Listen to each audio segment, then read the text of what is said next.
ESPN finds little trust in Stephanie White's Caitlin Clark stance amid Indiana Fever's looming fears.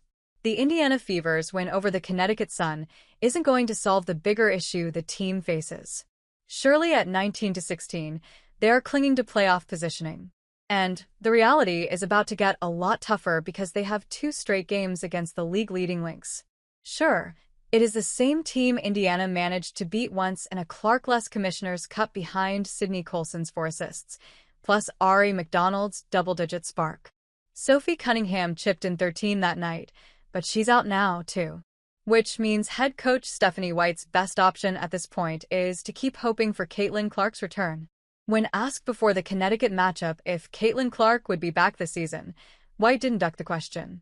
She leaned into it with 3 words. That's the hope. The ESPN analyst summed up White's words, reminding everyone that the Fever's priority isn't rushing her. The most important thing is that she's 100% when she's ready to come back.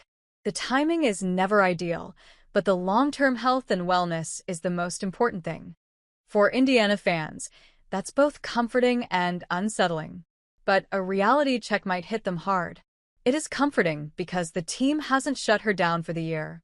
Unsettling because H.C. White's tone made it sound like a wish more than a plan.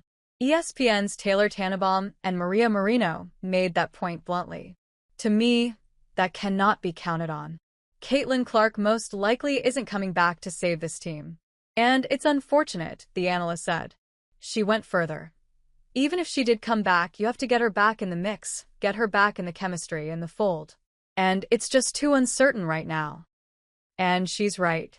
Aliyah Boston, Kelsey Mitchell, and Natasha Howard have only just started to stabilize after weeks of lineup chaos.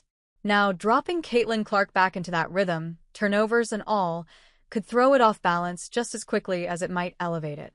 Which is why her guarantee landed hardest. I guarantee you that the Fever are operating as if we have to prepare as if Caitlin Clark is not coming back. The rotation was helping White so far, but that's running out of gas, too. With multiple injuries and every game ruling out someone or the other, the Indiana Fever is forced to put faith in new combinations, something fans of a playoff-chasing team would wish for. Odyssey Sims and Kyra Lambert are now in the mix. This is proof that the Fever are moving ahead without their star. But the deeper problem is that every game seems to deliver a fresh injury blow that just shrinks the rotation further. Against Connecticut, Indiana survived because Kelsey Mitchell detonated for 38 points. She single-handedly created just enough margin for a 7-point cushion. But clearly, that's not a sustainable formula. The Fever is struggling but still trying to uplift each other in the process. But for how long?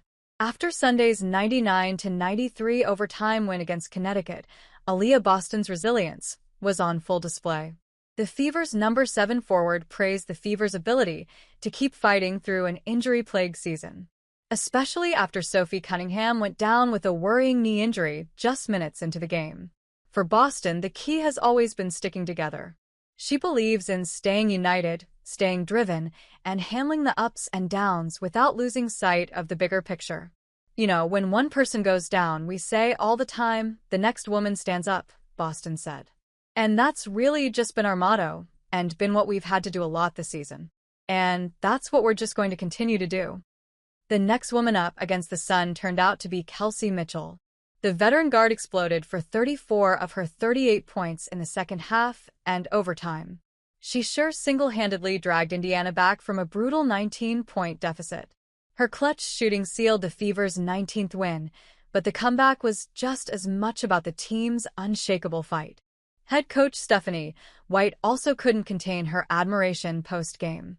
First and foremost, they're good human beings. They're selfless. They're tough. They don't care who gets the credit. Don't care whose day it is. They just got something inside of them that you just can't teach, and they bring it out of each other. It allows us to go through these incredibly tough times that we're going through and always gives us a chance. She went even further and emphasized the entire roster's role. Every single person on this roster impacts winning for us. Every single person on this roster is valued for how they impact winning, whether they play a second or not. They give and give and give to this team. And I'm thankful for this group. Now, with a 5-day break before hosting the league-leading Lynx on August 22nd,